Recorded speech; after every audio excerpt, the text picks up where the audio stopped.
Hey, you're listening to Smoke Meat. I'm your host, Brad Pittman.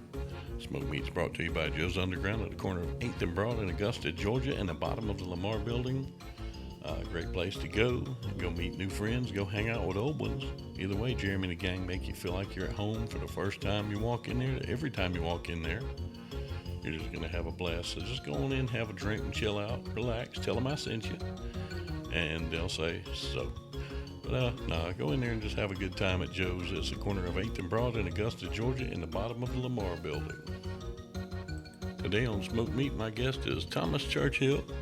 Thomas is the associate producer for Clown Motel, and he has also done a lot of other movies. Just such an eclectic guy, such a great guy. We had such a great time talking today, and I think you're going to enjoy hearing it. We kind of go off the rails a little bit here and there, especially toward the end, but damn, it was fun. So everybody just kick back, relax, and have a ball here. Let's get this thing kicked off on Smoked Meat. So how you doing today, Church?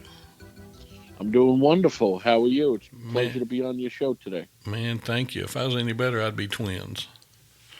Yeah. Oh yeah, yep. You've been a busy guy, Yeah. which is a good I'm thing. grateful. I am grateful for the amount of uh, what we've been working on. I'm blessed. Yeah, yeah. I watched Clown Motel over the weekend. Y'all did awesome with that. It was amazing. Cool. Yeah. I think it's a fun film.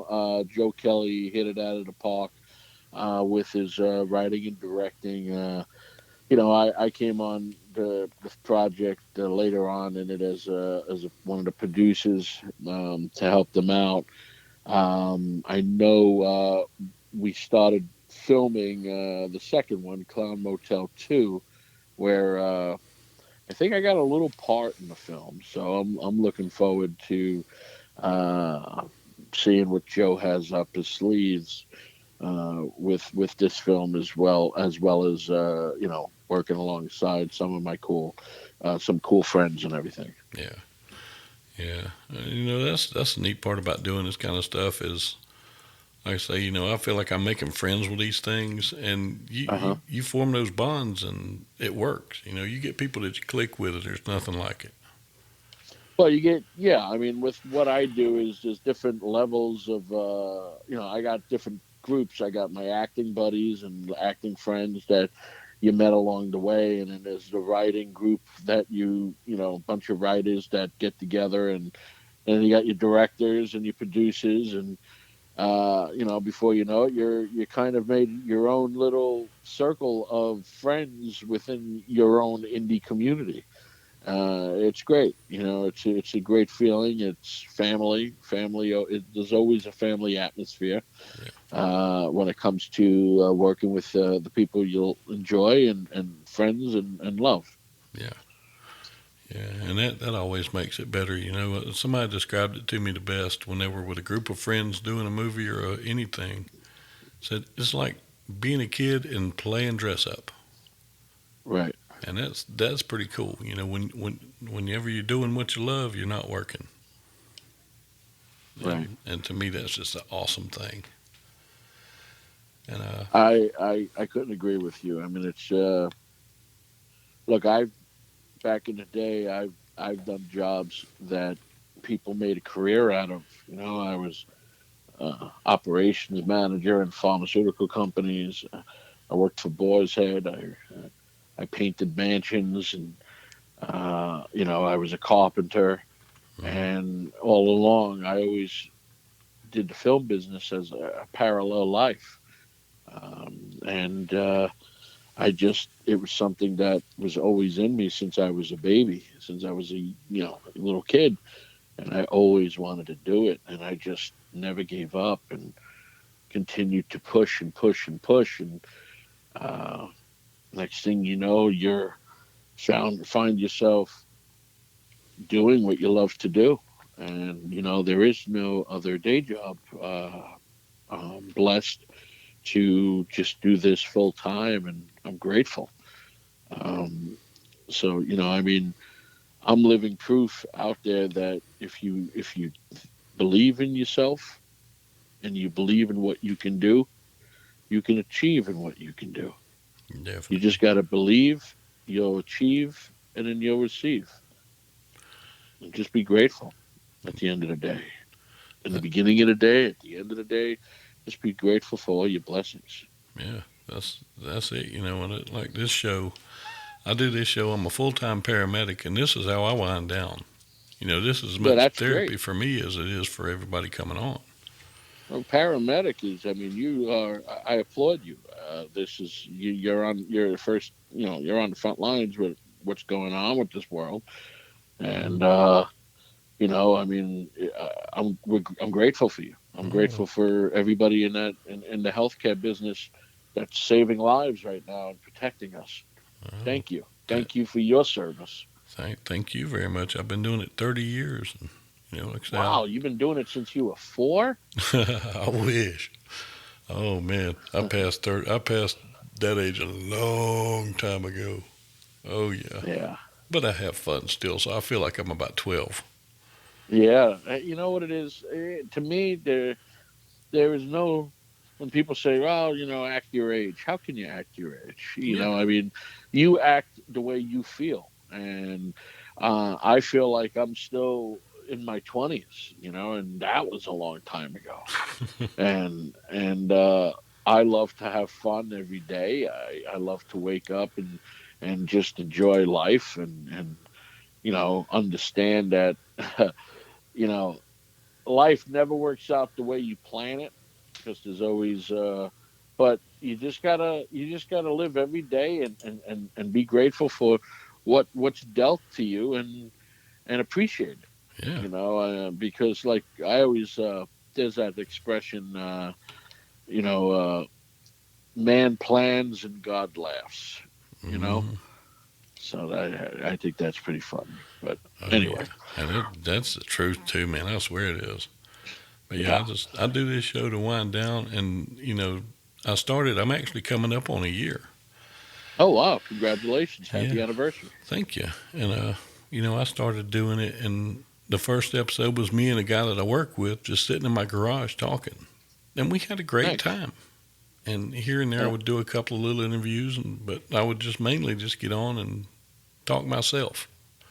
But you found out a lot of things about him that you didn't know, right? Yeah, Yeah. yeah. Isn't that that's the beauty of just talking, That's conversing? I love it. I do too.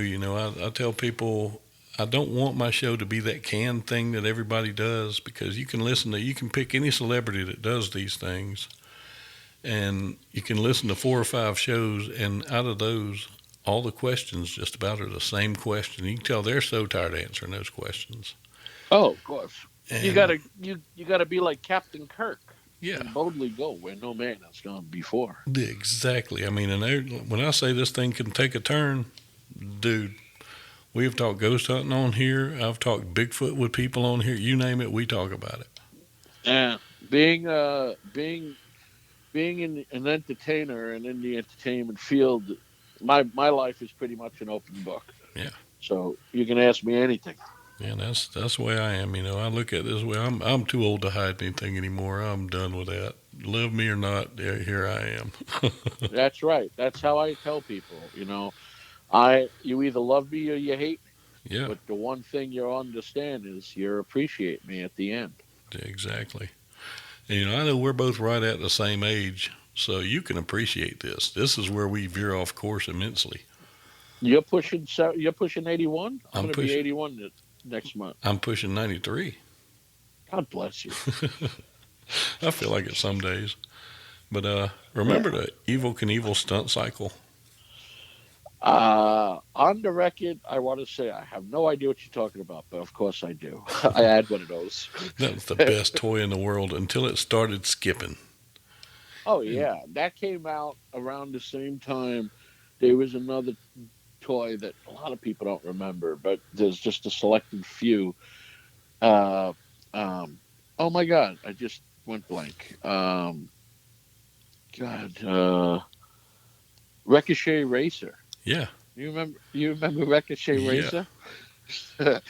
Oh my God! Oh yeah. It came with that big gun. It was like I mean, you couldn't put Ricochet Racer out today. No Yeah. way. Oh hell no. Pe- People be shooting matchback cars in their head. You know.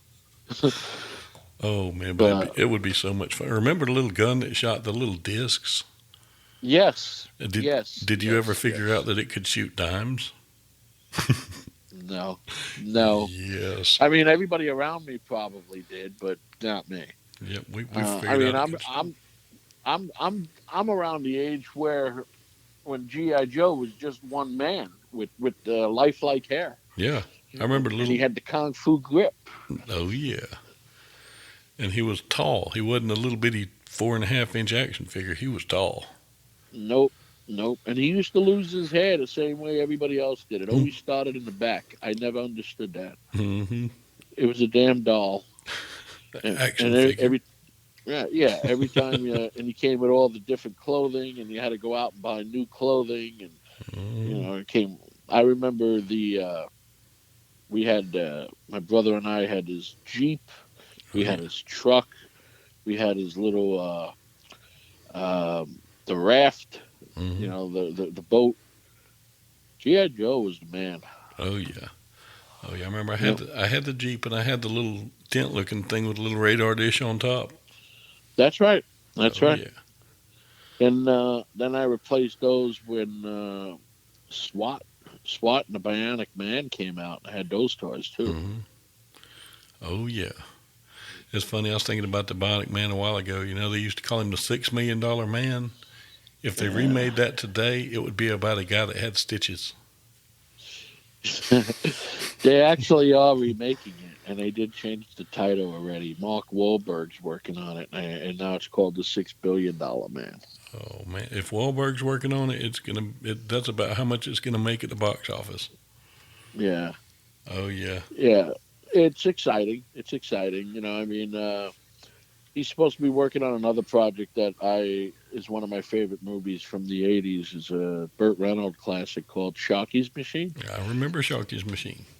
Yeah, I love it. But he's supposed to be remaking that, which I hope he don't ruin it. Yeah. Yeah, you mess with a lot of things. I don't like when people mess with my Burt Reynolds movies. Oh no, no, Burt was the man. Oh yeah. You know, I live within 30 miles, in a radius of 30 miles of where I live at is where Smokey and the Bandit was filmed. Oh yeah. Oh yeah. Did you know there was no script for that movie? Everything is ad libbed. Most of it was they had a rough one, but it was just more of the story than anything else. And yeah, they shot it in And 30 days. yeah, and then in Atlanta, there's that tall round building that they was at the end of Sharky's Machine that he shot Henry Silver out of. Mm-hmm. Yep. Yeah. They've actually got a restaurant on top of that building that Do they rotates. really? Yeah. Yeah. Yeah. My friend Adam Rifkin directed his last movie, The Last Movie Star. Which, if you haven't had a chance to see Burt Reynolds' last movie, you should check it out. It's really, really good. It's basically about him, but he's playing a different character, but it's about him. Mm-hmm. Yeah. Yeah. He was just so awesome in everything that he did. You know, and I mean, yeah, he had his demons, but everybody does. Yeah. I mean, that's just the way that is. But before he died, they had a thing up here in Jonesboro. It was the 40th anniversary of the movie coming out. And they had a big Yeah. festival where they had a bunch of cars, and everybody that had a truck like that came to Jonesboro. And he was supposed to come to it, and it was a rainy day. It was just an ugly morning. But I went up there because I was going to go. Period. And they had said we don't know if he's coming or not. You know, he's been kind of feeling bad, and we don't know. So I'm like, okay. And I walked around, did my thing, and as I was leaving, black SUV passed by me, and he was sitting in the front seat, and he didn't look like Burt Reynolds. I mean, he was just so small, and you could tell he was just not feeling it. He just looked so small and Yeah. old. The last few years of his life, he kind of reminded me a lot of. Um, you remember that movie, A Weekend at Bernie's? Yeah, He looked more like that guy, where yeah, Bernie, than Bert, you yeah. know. But I'm telling you, when my buddy Adam, when he directed the last movie, there's a lot of great shots in that movie where if Bert's sitting down talking, it just still seems like Bert, you know. Mm, But then when he's getting up and walking around, you can definitely see how frail he was. yeah. Um, I mean, it's weird how you watch Boogie Nights and then you watch The Last Movie Star, and it's just, you know, of course, it's 20 plus years in between, but you can see how he deteriorated Yeah. pretty bad, you know. But he was one of my favorite actors. Oh yeah. And you know another thing from Smokey and the Bandit. Remember the Diablo sandwich and the Dr Pepper? Yeah. I actually did about 4 years worth of research. I know that's kind of sad, but I actually came up with the recipe for the Diablo sandwich. Oh yes, I did, and it is what amazing. what is in the Diablo sandwich? It is basically loose hamburger meat with taco seasoning in it, um, onions, uh, and chopped up jalapenos and sour cream. How did you come up with that? It was a lot of research. It was filmed at the old Hickory House, and the one that was there was out of business now. And I just ran down a lot of different leads and finally got up with it, and it was an authentic recipe. So I was happy That's to pretty find that. cool. Yeah, Oh, that's pretty cool. yeah. Because when I went to the festival, I said I'm getting a Diablo sandwich. They're going to have them there, and they had a stand. It was a barbecue place that had them, and I'm like, yes. And I said, I want a Diablo sandwich, and he said, oh, you're going to love it. It's pulled pork with our Diablo sauce. And I said, And you're never like, mind. and you're like, that's not real. Yeah, Let me tell you what it is. exactly. And when I made it the first time, I was with my friend Blake, who I've known for 40 years, and we can both recite the movie. And I Oh made them, wow. and I found the old glass bottle of Dr. Peppers made with sugar. And we sat there and ate those Diablo sandwiches with the Dr. Pepper, and it was so awesome. Wow. Yeah, moments like that, you can't buy them. Nope. Nope. You gotta savor it. Exactly. That's pretty cool. Yeah, yeah. So you're a big Smokey and the Bandit fan? Oh, I am. I And the am. second one also?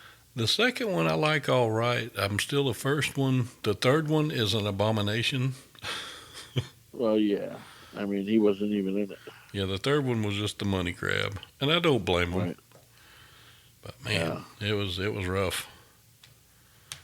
Yeah. And the DVD I have actually has all three of them on it. And probably about once a year, I watch the third one just to remind me why I don't like the third one. Yeah, And what is the main reason why you don't like the third one? it's just so. I hate to say it's campy because all of them are campy and cheesy, but just this one seems to double the order, you know. Yeah. And you can tell it's the money grab. And Yeah. but yeah, I never was a big fan of the third one. The second one was pretty good because I love Dom DeLuise. Yes. But yeah, Yes. and it's funny being a paramedic and being a big guy. Every once in a while, somebody will trot out the picture of Dom DeLuise on the ambulance with the Captain America cape and all he wears Yep. with the EMT uniform and tag me in it. I'm like, really? That's cute. Yeah. Yep. Oh man. So what was one of your favorite movies coming up? Well, I got the different genres. What Oh, made me get into stuff, um, like for horror, it was The Exorcist and Psycho was my favorite films growing up. For action, it would probably be Beverly Hills Cop and Die Hard and Raiders of the Lost Ark and Chalky's Machine. I mean, for dramas, Godfather. oh yeah, that's a given. Um, oh yeah, yeah. You can't.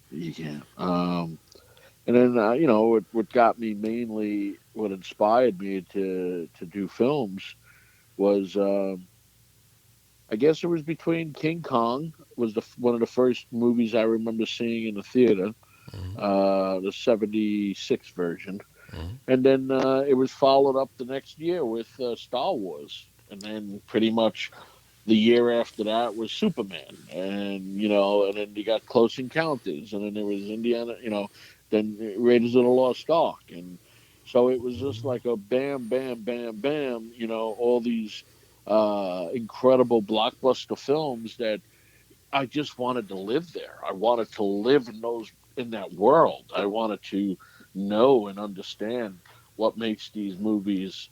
How do you get in there? Yeah. So I was always entertaining as an actor. My parents pushed me. I did some theater and play and various plays and music videos. But it wasn't until I was 17 years old where I ended up making my first movie to showcase myself as an actor. Mm-hmm. But I fell in love with the whole process of writing, producing, and directing, and it just stuck. It was like I got bit by the bug, and that was it. That was it. And here it is, a few years later, and I'm making movies that I enjoy, that I would want to see. Yeah. Because again, you gotta. It's a film business, and you got to make sure you make money for your investors because it is a business. But at the end of the day, you also got to make movies that you want to see.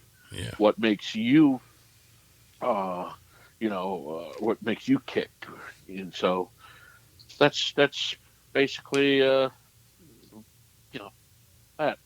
in Yeah. a nutshell.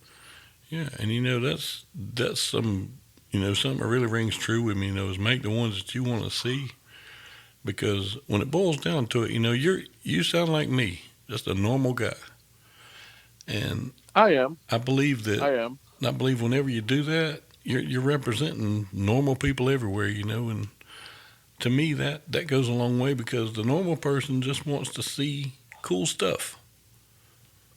And Yeah, but you also, there's I have to lean forward with, yes, I want to see normal stuff, but I also, the people that I would work for or make films for, that's putting up the money, I also have to understand what their needs are, yeah, and understand, and dissect everything, dissect the scripts, and why are we in this scene? What happened here? How do we get in this scene?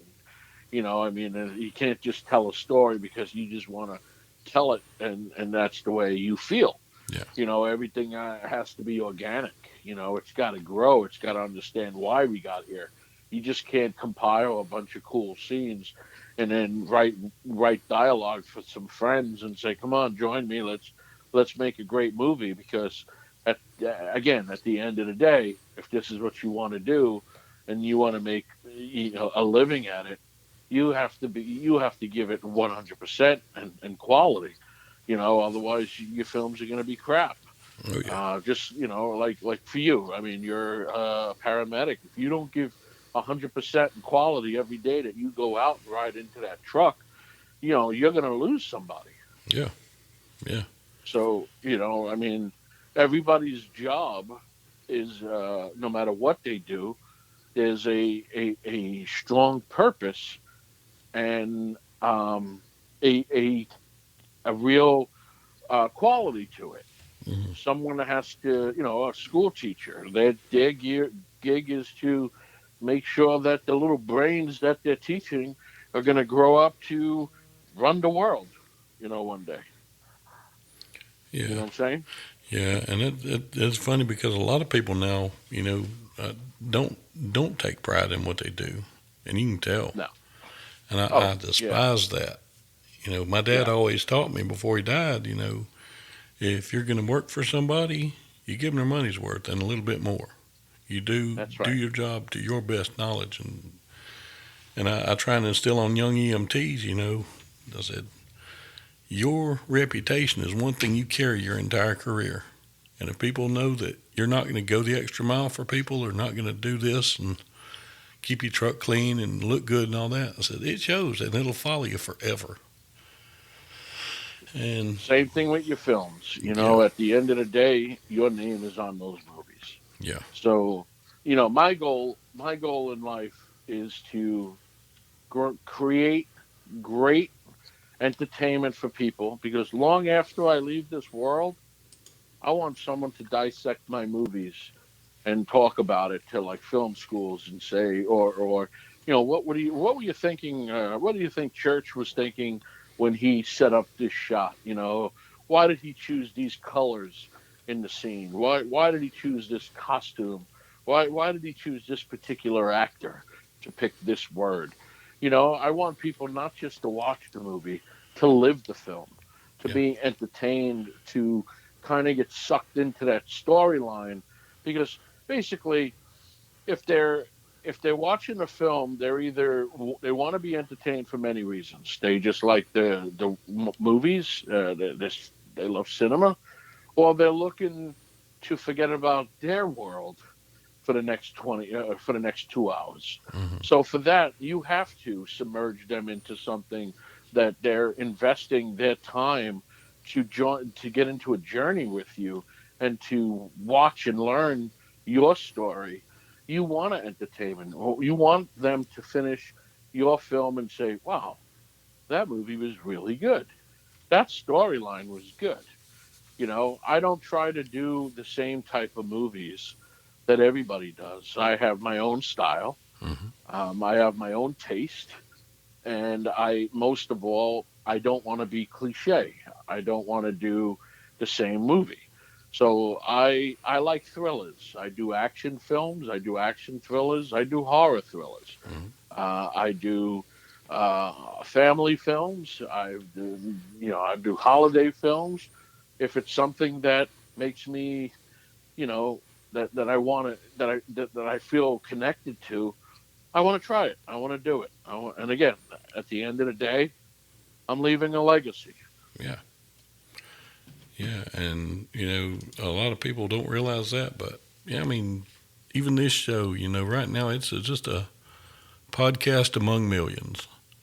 But 100 years from now, people can still listen to this, Yeah, and that's pretty neat to yeah. me. I think it's great. I mean, look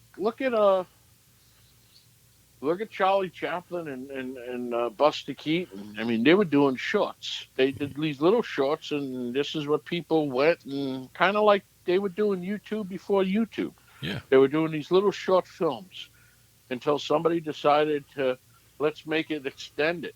And then it was silent. There were just an hour and a half of just music and scenes, and then the first talkie, mm, and then somebody's let's put dialogue in that. And now that's what we see every day. I mean, in 100 years from now, I mean, we're over 100 years in the movie business, and yeah, another 100 years from now, who knows what we'll be watching movies on?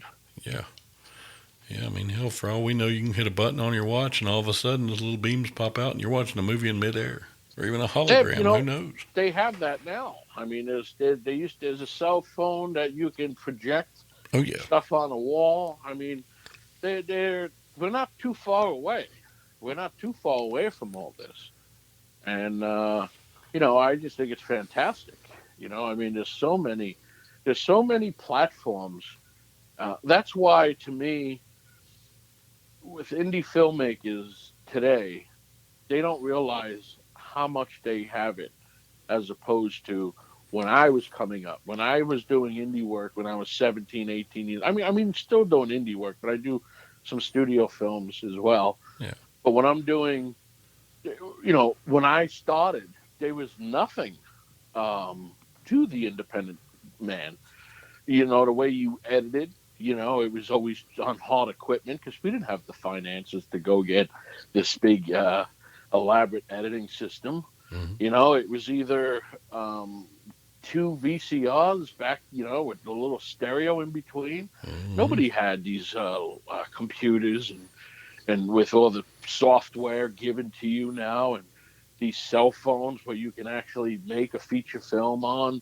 No, yeah, we didn't have that. It was all, you know, trial and error. So it was like we were the pioneers at one point. mm, yeah. And it the equipment now, like I say, is ridiculous. I mean, you can get, I can make movies on my phone. I mean, Yeah, hell, and you can make good yeah, ones. That's the neat part of yeah, it. yeah, yeah, yeah. It's just And distribution, back when you started, if you made an indie film, it was, you know, you had to get it out there yourself, and it wasn't too easy at all. nope, And nope. And then when you found a distributor, you were so happy that you got this distributor, even though you weren't making money, but the distributor had your movie out in stores. yeah, And then now you still can get burned by distributors, but you also have various platforms that you could self distribute. yeah, And but the whole thing is, it's always been the marketing. You got to market your project right. hmm, You got to get it out to who you want it out there to. You got to get it. You got to get it. There's got to be some sort of finances in the marketing. And that's how sometimes indie filmmakers, they forget, they'll have X amount of money, and they'll use all that money on making their movie or getting some sort of name in the film hmm, because somebody told them to go get a name. But yet, once they finish the movie, there's no marketing money. So they all try to, promote it on social media, which is, not bad. hmm, But there's also another world out there that uses other social media platforms that you got to find.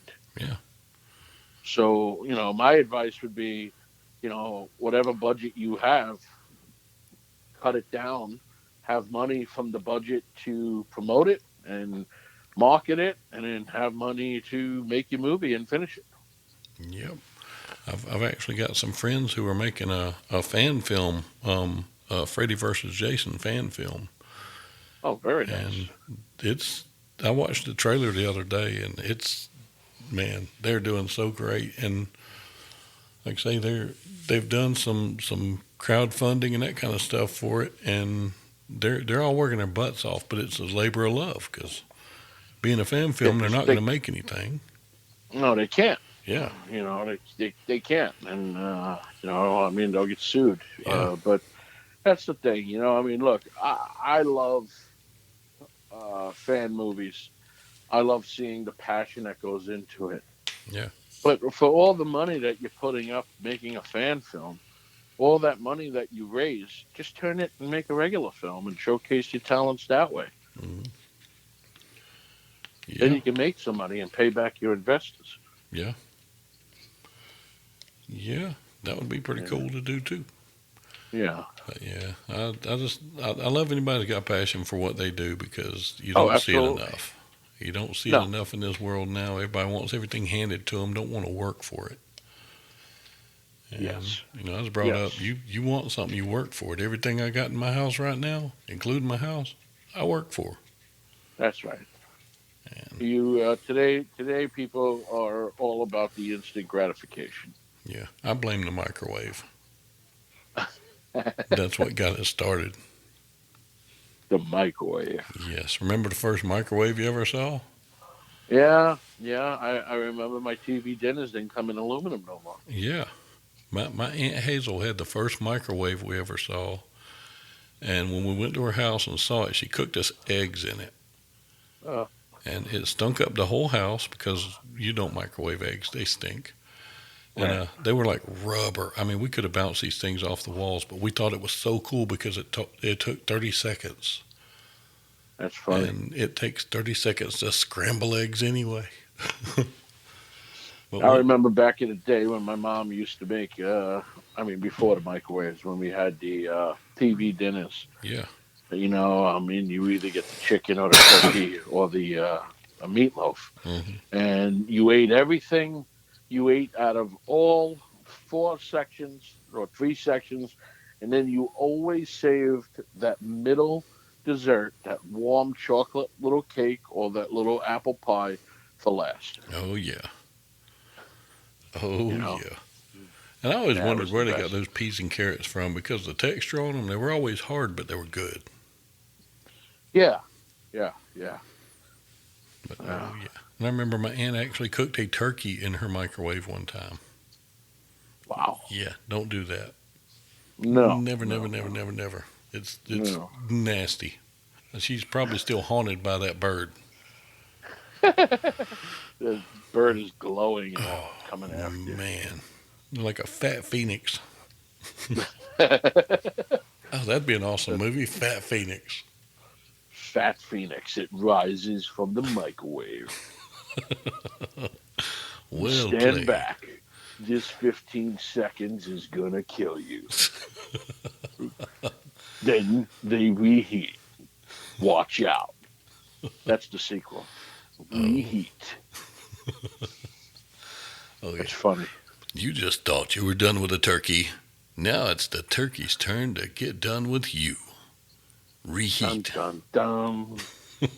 Microwave turkey 2.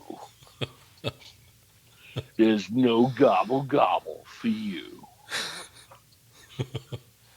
Oh man, that That's pretty funny. the turkey vengeance reminds me. We had a friend of ours who actually we were eating one night and he got choked on a piece of chicken. Oh boy. And we, of course, we got it up and I don't remember which of us said it, but one of us looked at him and said, "Ah, after all these years of choking the chicken, you know how it feels now because the chicken choked you." Oh yeah. Chicken chokes you too. The return of beating the meat. Now you choke on the meat too. That's funny. Nice. Oh man. Well, Church, I tell you, man, I'm having a ball on this thing. You know, you're welcome on here anytime. Oh, thank you very, very Anytime. much. I'm having a blast as well. Yeah. I appreciate being on your show, and let me know when it's out. I definitely will. I definitely will. I just accepted your friend request on Facebook, and I'll text you and let you know. And man, I'm just like I say, anytime you want on here, you get bored, just call and say, "Hey, hit record," and I Hit will do record. it. I got Because like I say, turkey. The turkey returns. exactly. Oh Turkey yes. microwave dinner 3. As I remember Napoleon Dynamite, they would microwave steaks. Ugh. Yeah, yeah. I mean, look, if you really want to eat a belt, just go in your closet and chew on a belt. Exactly. Don't put a steak in a microwave. To Yeah. warm it up is okay, to kind of reheat it quick, but to actually full blown cook a steak from scratch, no. What are you thinking? Oh man, that'd be nastier than farting in church right there. Oh, and blaming it on the guy in front of you. Oh yeah. That's great. Oh Because man. you, the one who smelt it always dealt it. But if you don't smell it and you fake it, and people are already going to know that's you because you don't really smell your own. Mm-hmm. As Fat Bastard said, everybody likes their own brand. That's like going in the bathroom and you're in the bathroom for like 20 minutes and then you come out of the bathroom and then you do stuff and you go back in the bathroom and it's like it's standing there and it just gives you a punch, an uppercut. Boom, boom, the stench. It's like, you forgot about me. Ha, ha, ha. Revenge of the Floater, Part 2. Dun, dun, dun. The floater returns.